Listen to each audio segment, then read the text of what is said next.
Okay, so let's get started. Today, we are going to talk about something that we have already talked about. I've talked about this topic for more than 500 times, probably 1,000 times, through my YouTube channel and through my Facebook page. This is the topic of how you can improve your ability to produce more language, even though that you do not have enough input, because we live in Iraq. Of course, we get stuck in traffic most of the time.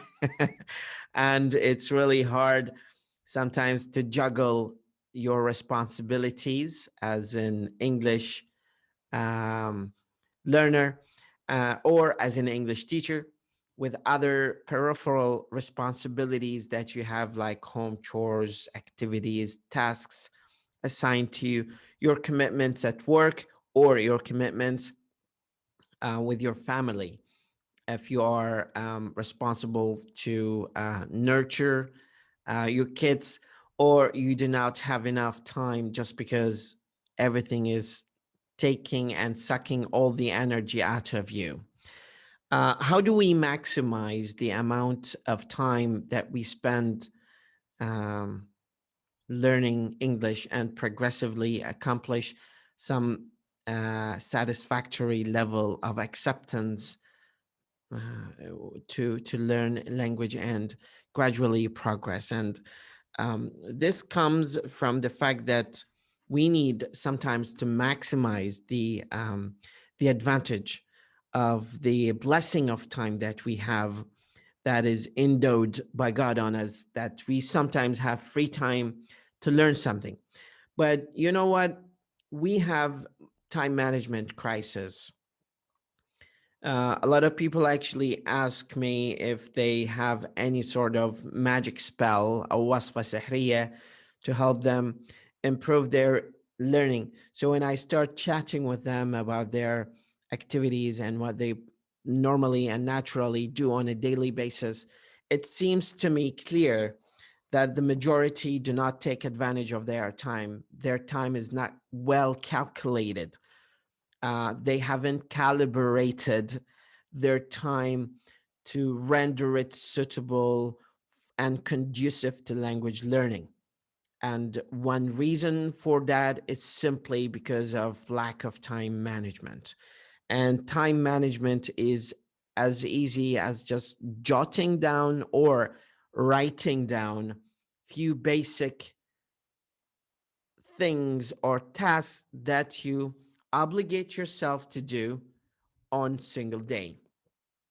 And rule of thumb that I follow myself is I do not plan ahead of time for what might predictably go wrong or predictably go right in future, since we live on Mars. And since we live in Mars, we do not have predict we do not predicate. Do we? Is this a word? Predicate? We do not predict what might come tomorrow or the day after. So I do not plan for a long time. I just plan for 2 or 3 days ahead of me, like thinking of the schedules that I have, thinking about something that I can accomplish today that I am proud of, thinking of leaving some sort of positive impression on somebody, and try to toil hard and struggle to learn something new, whether that's about English or about any other technical stuff that that we do have here. So the point to be made here clearly is simply that if you want to take advantage of making 1% progress through the span of 3 or 4 months, you can take advantage of calculating few basic things you need to do on a daily schedule. And on a daily schedule, I do not bombard myself with so complicated topics to make myself do so many multitasking jobs and eventually ending up not accomplishing any one of them. What is recommended and what is highly recommended is to minimize the list of tasks that you have, because that is going to give your mind a better vision and clear objective and crystal clear target of where you are shooting for. And accomplishing that will just take few calculations to get to your satisfactory level, or where you want to be when it comes to the learnability of language. And going back to square number one, which is something that I jotted down here to talk with you about, is how do we maximize our production of language? One critical aspect of being a non-native English speaker is the fact that you do not have stimuli in society. We do not have psychological stimuli, except for the fact that you just create them yourself. We do not have social stimuli or محفزات اجتماعية to help us learn English in a positive and energetic way. Most of our learning happens because of motivation and willingness to communicate with others. But the fact that they're deep on the horizon, when you look at why English is necessary in Iraq, well, it's not necessary to some extent, of course, unless you are applying for a job, or you're trying to escape the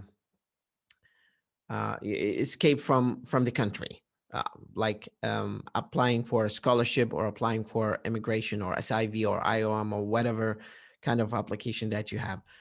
The necessity of using English is really limited. I mean, there is no high necessity, but since we are jumping into very privatized sector right now because of lack of jobs and the competition in the private market, people started to incorporate English in so many aspects of their life and so many aspects of the job requirements, especially in the private sector, that focuses more on the quality, not quantity. Going back to square number one, when we talk about the aspect of importance or significance of learning language, you just need to maximize that through input. And by input, you need to ask yourself, what am I passionate about? What can I listen to all day, 24/7, without feeling bored? Now, write a list of things like your hobbies. I still remember that book, What Color is Your Parachute?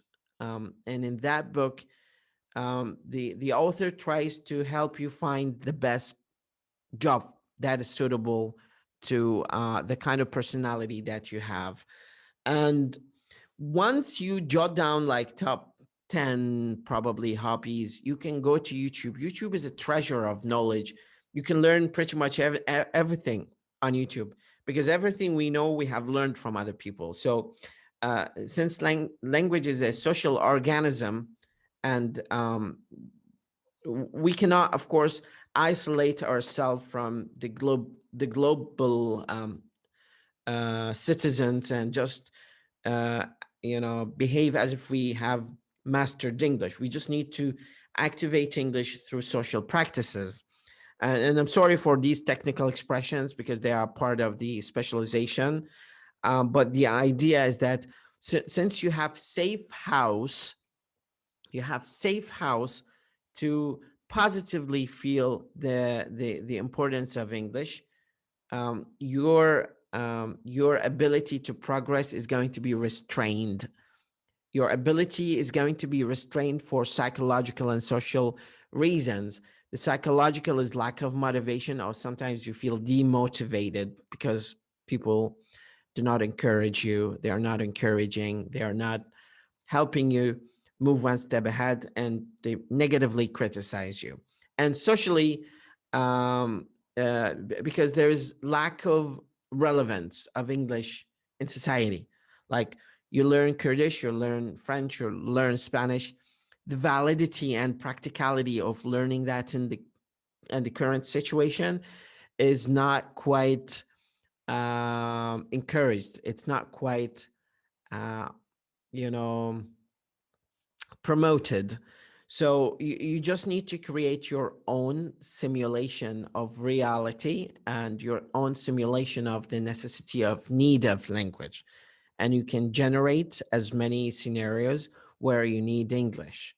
In order to do so, you just need to imitate how people react and interact in their daily life by creating a list of 1,000, 2,000, 3,000 questions and timing yourself for a minute or 2 to 3 minutes to talk about each one of these questions in alphabetical or in chronological order, in whatever order you have, just to help coordinate or orchestrate between your nerves that produce language and your articulation, or your mouth and your vocal cords, to help you orchestrate and train your language to create some unity between your mind and your mouth. Um, Possessing language without being able to produce language is like, uh, how do we say that? Is like having a high horsepower engine on an old car. Now, the horsepower produces so many horses to help drive the car fast, but the car engine, the vehicle body does not support. It's not conducive to transfer that kind of horsepower into a mechanical power because it's not ready. So, since language is a social organism, and since language is as significant and as important as any other social organism, that thing needs to be very much controlled and invested in by planning, jotting down your hobbies, focusing on the kind of preferences in your life, the kind of target where you want, and building on your knowledge, what your knowledge is, and what you are interested in doing in the future. This is going to secure a very good chance and position that will progressively help you improve your English over the course of time. هذه نهاية الورشة. سعدت بلقائكم.